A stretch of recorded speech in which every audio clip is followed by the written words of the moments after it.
I work at a big-name retail company in the United States. I've been at my store for going on 9 years now, so as you can imagine, I have a good amount of friends who work in the building. This story happened about 3 years ago, before I became a manager, but pretty far into my career in the building. During the holiday season, we hire a lot of seasonal team members. Some stay, some go. Amongst the new faces in the building was a younger guy. We're going to call him Matt. For his age, Matt had an amazing work ethic, going as far as to ski into work during a bad snowstorm rather than call out. I was told he was an Eagle Scout, member of the Honor Society all through school. He was a weird kid, loner type, but he seemed to take to me pretty quickly. The department I worked in was towards the back of the store, and he was a backroom team member, so we saw a lot of each other. We chatted about things like video games and comics, mostly passing chatter. Have you played the latest video game yet? It's amazing. That type of thing. Before long, he was adopting my break schedules, mostly to bum cigarettes. Matt ended up staying after the season ended, so I had a pretty consistent smoke buddy. One morning in January, he asked me if I knew someone. We'll say the name was Jack. He went to the high school I graduated from, but both Matt and Jack were considerably younger than me. I told him I didn't know him. Oh, okay. He said, I was just asking, because a friend asked me to deal with him. I'm kind of a protector in my circle, and he's been messing with her. I brushed it off, mostly just surprised by the fact that he had friends outside of his work bubble. The next day, he came to me again, talking about Jack. I figured out where he lived, but there are so many cars in his driveway, I'm not sure which is his. I need to be sure he's home, or if I do something, it's to his car. This sketched me out a bit, but being a semi-sane person, I assumed he was going to pull a childish prank. Still, I lied. Be careful in that area. My dad lives there, and there's been a lot of vandalism. Most homeowners have surveillance cameras out front. He didn't seem fazed by my statement, and switched the conversation to the then new Zelda game. About a month or so had passed with no new inquiries or comments about Jack or his mission. I was relieved. I showed up to work as usual. Around 9:45, I took my smoke break. Matt usually worked later, so my first break was a solo one. That day, he'd covered a shift. I was surprised when he followed me out and asked for a cigarette. I gave it to him and sat down to enjoy my break. So I finally got that kid. The way he said it sent a chill down my spine. Oh, okay. I beat Zelda last night. It's a good game. You should get it.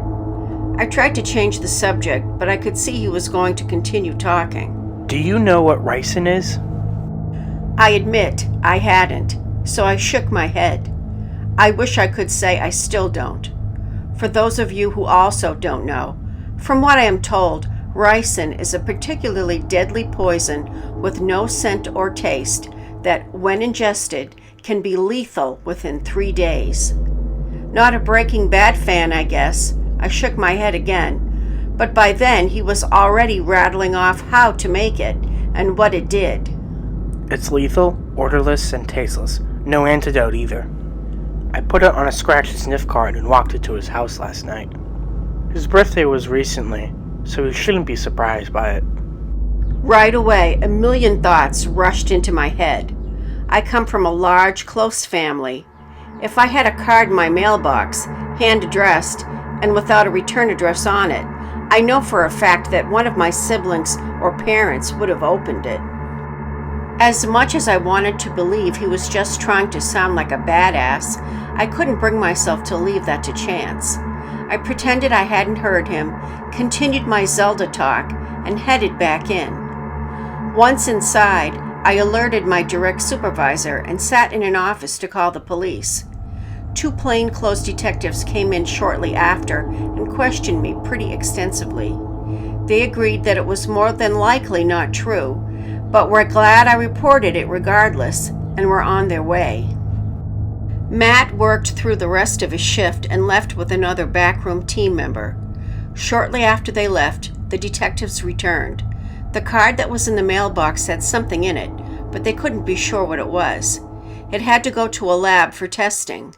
They went to Matt's house and talked to him. He said that he put powder in the card to try to scare him, and that was it. The next week was a bit crazy. The lab results came back positive for a particularly potent batch of ricin. Matt attempted to flee his home while a hazmat team knocked on the door. He hid the remaining poison in a storm drain close by, where it was quickly found. Matt was arrested, and I planned on going back to my normal life. Not the case. News reporters and journalists were at my job, my home, and both my parents' homes daily. I had to wear another girl's name badge so they didn't know who I was, but they knew. They would come back to my department, referring to me in third person, and try to pet my ego. Didn't work. I had very clear directions to not discuss the incident. Besides, I wanted to be done with the whole situation. My dickhead, now ex-boyfriend, kicked me out because of the reporters and police. I just wanted to go back to being normal. I met with the family of the would-be victim. The mother and father were very nice, thanking me and crying. The brother was a paraplegic with a seizure disorder. He couldn't take care of himself at all. The sister, who was opening the mailbox as the police called the house, was a 2-time cancer survivor. And Jack, the eldest, was there with his girlfriend. The mom had painted me an angel as a thank you gift. Though I'm not religious, I've held on to it. Turns out the reason Matt tried to kill Jack was because he was dating an ex of his. That's it. That's absolutely insane to me, but clearly this kid was not the most sane. I met with them a few times for trial prep, all scheduled weeks in advance, all fairly redundant. Until one day, I got a call very late from a woman I'd never talked to before. She was with a victims protection agency, and she needed to meet with me at the courthouse the following morning. I called off work and made my way up there. In the room was myself, the family, the original DA and detectives, as well as a new DA and a new set of detectives. They passed around a photocopy of a letter handwritten from Matt to another inmate who was due to be released soon. I can't remember exactly what was written, but there were very graphic, disturbing plans for each of us. He offered up a trust fund that may or may not exist, leaning towards not, since he was using a public defender to beat an attempted murder charge. If the other inmate did things like kidnap our families and burn them on our lawns while we watched from inside the house, remove our tongues and eyelids, and force us to drink bleach. There was a distinct plan for each of us, but like I said, I don't remember most of it. He's since been sentenced and sent upstate.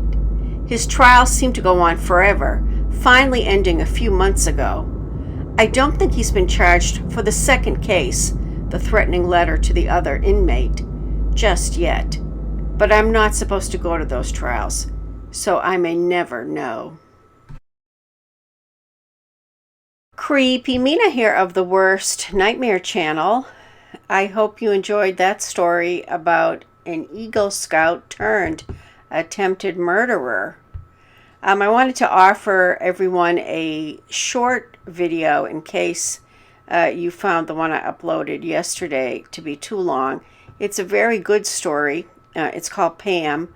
There's a link right up here above, but it is very long, so I wanted to give you an option.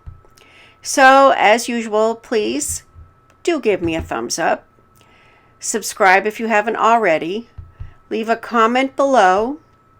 Share on your favorite social networking platform. Follow me on Twitter as WorstNightmare6. And please do stay safe.